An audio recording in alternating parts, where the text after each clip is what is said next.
अस्सलाम वालेकुम। उम्मीद करती हूँ आप सब खैरियत से होंगे। अगर आप हमारे चैनल पर नए हैं तो प्लीज़ हमारे हौसला अफजाई के लिए हमारी वीडियोस को लाइक करें और हमारे चैनल को सब्सक्राइब करें और साथ ही लगे हुए बेल आइकन पर क्लिक करें ताकि आपको हमारी नई आने वाली वीडियोस की नोटिफिकेशन मिलती रहे।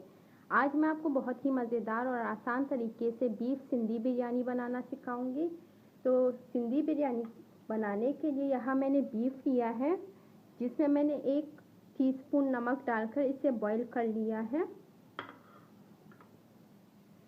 साथ ही यहाँ मैंने 1 कप से थोड़ा कम ऑयल लिया है। 2 मैंने मीडियम साइज़ के प्याज लिए हैं और 2 मैंने टमाटर लिए हैं जिसे मैंने कद्दूकस कर लिया है और 5 से 6 टेबल स्पून मैंने दही ली है। अगर आप दही नहीं डालना चाहते तो आप स्किप कर लीजिएगा। और साथ ही ये मैंने होममेड सिंधी बिरयानी मसाला लिया है। अगर आपको इसकी रेसिपी चाहिए तो मैं आपसे इंशाल्लाह शेयर करूँगी। और साथ ही यहाँ मैंने हरी मिर्च और धनिया लिया है। 3 टेबल स्पून यहाँ मैंने लेमन जूस लिया है। हाफ़ टी स्पून मैंने नमक लिया है क्योंकि नमक मैंने गोश्त में भी डाल दिया था। और सिंधी बिरयानी में जैसे कि आपको पता है आलू नहीं डलता, लेकिन मैं यहाँ 2 आलू मीडियम साइज़ के आलू डाल रही हूँ क्योंकि बहुत से लोगों को बिरयानी में आलू पसंद होते हैं, तो मैं यहाँ डाल रही हूँ। आप नहीं डालना चाहते तो स्किप कर लीजिएगा। और दम के लिए मैंने कुछ ये चीज़ें लिए हैं। प्याज लिया है मैंने, जिसे मैंने फ्राई कर लिया है। 1 मैंने नींबू लिया है जिसे मैंने काट लिया है और पुदीना लिया है, धनिया लिया है, 2 मैंने हरी मिर्च ली है और टमाटर लिए हैं। पैन मैंने गरम होने के लिए रख दिया था। साथ ही मैं इसमें ऑयल डाल दूंगी। इसी में मैंने प्याज फ्राई किया था, मैं वही वाला ऑयल इस्तेमाल कर रही हूँ। और साथ ही मैं इसमें प्याज डाल दूंगी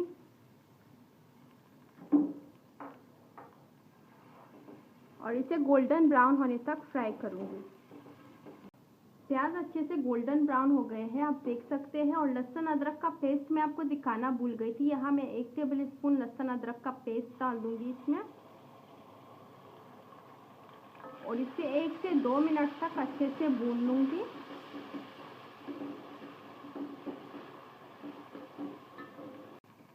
लहसुन अदरक को भूनते हुए 1 से 2 मिनट हो गए हैं। साथ ही मैं इसमें टमाटर डाल दूंगी और इसको अच्छी तरीके से फ्राई कर लूंगी।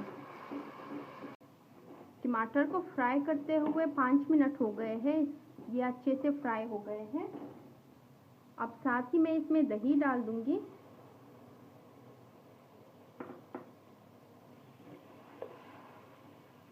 और इसके साथ ही मैं इसमें नमक ऐड कर दूंगी और मसाला।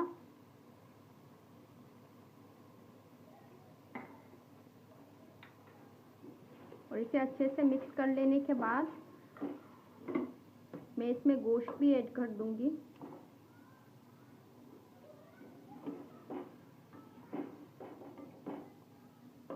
और इसके साथ ही मैं इसमें थोड़ा सा हरा धनिया और हरी मिर्च ऐड करके इसे थोड़ा सा फ्राई कर लूँगी ताकि दही का जो पानी है वो अच्छी तरीके से खुश्क हो जाए। दही का पानी अच्छी तरीके से खुश्क हो गया है, आप देख सकते हैं।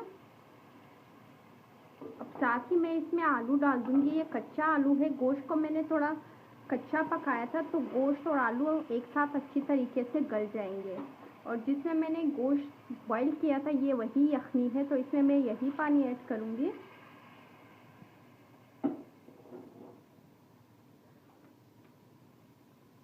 और साथ ही मैं इसमें 6 दाने आलू बुखारा ऐड कर रही हूँ।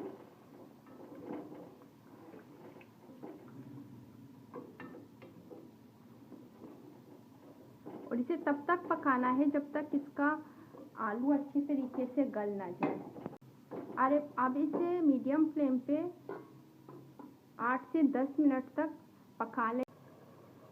आलू अच्छे से गल चुके हैं और कोरमे का पानी भी सारा खुश्क हो गया है। साथ ही मैं इसमें लेमन जूस डाल दूंगी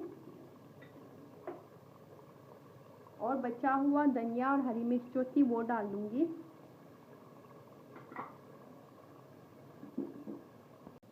चावल मैं बॉईल कर चुकी हूँ। यहाँ मैंने 4 कप सेला चावल लिए हैं जिसे मैंने 5 घंटे पहले भिगो के रख दिया था।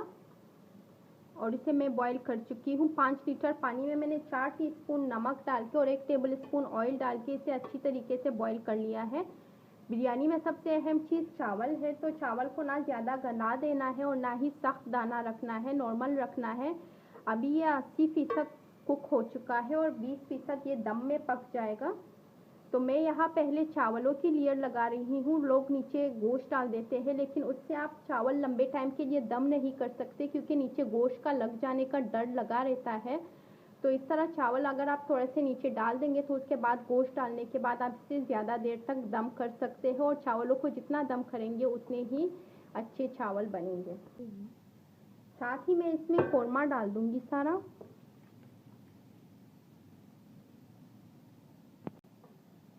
अब साथ ही मैं इसके ऊपर दूसरा लेयर चावल डाल दूँगी। कोरमा मैंने सारा एक साथ ही डाल दिया था। अब साथ ही मैं इसमें जो मैंने चीज़ें ली थी वही डाल दूँगी। तो मैं यहाँ टमाटर रख रही हूँ, साथ ही नींबू,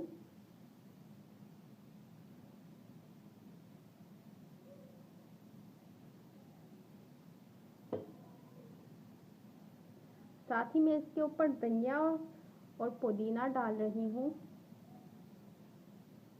और फ्राई प्याज।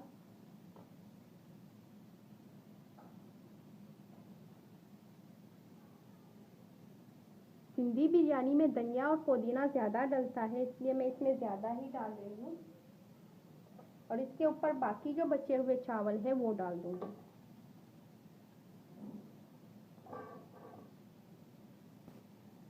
चावल मैं सारे अच्छे से सेट कर चुकी हूँ। अब एक चम्मच की मदद से मैं चावलों के बीच में होल्स बनाऊंगी। इससे जो इसके अंदर धुआं जमा होता रहेगा वो निकलता रहेगा। तो ये होल्स बनाना बहुत ही ज़रूरी है। साथ ही मैंने यहाँ जर्दे का कलर लिया है, तो यहाँ मैं इस जर्दे का कलर डाल दूँगी। तो एक तरफ लाइट कलर में डार्क कलर डाल दिया है, और थोड़ा सा ये मैंने लाइट लिया है, तो ये लाइट भी डाल दूँगी। साथ ही ये जो बचे हुए चावल प्याज है और ये हरा धनिया और पुदीना डाल दूँगी। साथ ही यहाँ मैंने एक मोटा सा कपड़ा ले लिया है और इसे कवर करके इसे मैंने फुल फ्लेम पे रख दिया है। तकरीबन 2 से 3 मिनट तक हम इसे फुल फ्लेम पे ही रखेंगे, और 3 मिनट के बाद मैं इसके नीचे तवा रख दूँगी जिस पे हम रोटी बनाते हैं। उसके बाद मैं इसे 2 घंटे के लिए दम पे रखूँगी। आप चाहे तो आप इसे 1 घंटा या आधा घंटे के लिए भी दम पे रख सकते हैं, लेकिन जितनी ज़्यादा इसे दम पे रखेंगे उतने ही मज़े की बिरयानी तैयार होगी। बिरयानी को रखे हुए तकरीबन 2 घंटे हो गए हैं। अब हम चेक करते हैं।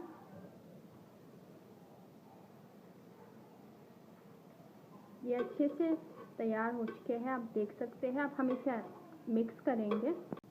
मैं इसे यहाँ मटके में सर्व कर रही हूँ, आप किसी भी चीज़ में सर्व कर सकते हैं।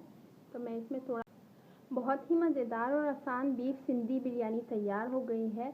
आप ये ईद में बनाकर मेहमानों को भी सर्व कर सकते हैं, तो आप ये ज़रूर ट्राई कीजिएगा।